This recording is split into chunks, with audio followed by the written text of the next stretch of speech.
3 years ago, I did an Earthwatch expedition in the Grand Tetons where we studied songbirds as indicator species. And the findings were actually given to real estate development companies to help determine where they should place buildings that didn't inhibit the migration paths. They sent me a briefing to go to Costa Rica and track mammals there, and I'm a big animal lover, and mammals especially, so you put rainforest and leopards in there, and I was jazzed. Margot Woods was our scientist, and she was tracking endangered mammals in the cloud forest corridor in San Isidro, Costa Rica. So we were 10 teachers from all over the United States. It was a very different experience than going to my normal job every day. But the alarm clock usually went off, I think, about 5:45. Everybody get your hiking gear on, get your hiking stick, your snake guards. Some of us would take the vegetation of the trees, so we'd take the circumference of the trees, the height of the trees. We set a fur trap by nailing a piece of carpet to a tree, and we spray a little obsession cologne on them. The mammals smell this, and they use it as a scratching post. And their fur comes off in it, and then you can analyze the fur and see what kind of mammals are walking through the area. I came from this neighborhood.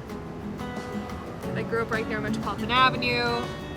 I'm used to the concrete. I'm okay with it, or I was okay with it. But then when I did the expedition and I was able to see and connect with nature, I thought that that's something that the students who come from where I come from should really experience.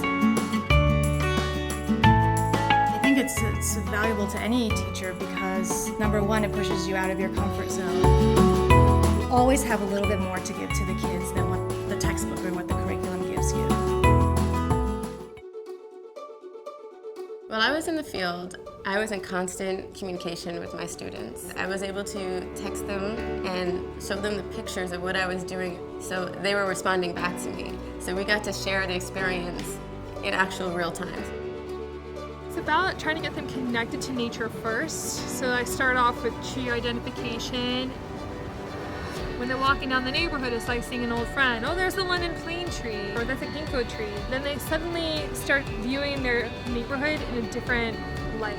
When I shared my experience with my students, they were extremely excited. We decorated the room like a rainforest, and we learned about the different mammals and animals that are in the rainforest before I even went.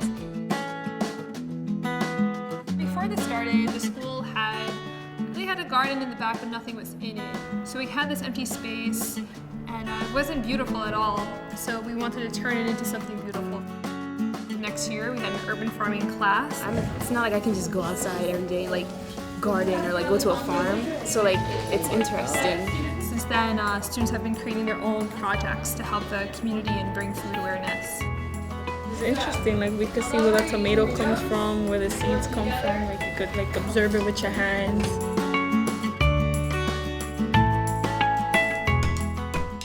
But what I'm finding is steady growth in all of the students. So what I'm trying to do is plant a seed in all of their heads so that eventually they'll feel enough connection to nature and to the earth that they'll want to become citizen scientists.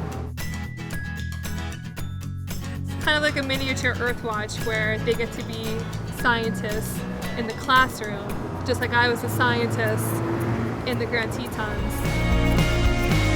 Just to inspire kids to go and have an adventure of their own. If it wasn't for the Earthwatch expedition, we wouldn't have this program. We wouldn't have the upcoming school lunch program where the produce from this garden is actually going to be put on the menu. I'm just grateful for that experience and the time that I had. I did things that I didn't think I was able to do, and that's something that I can bring back to my students. Like, look at me, I never thought I could do this before, and I'm doing it, so you can do it too.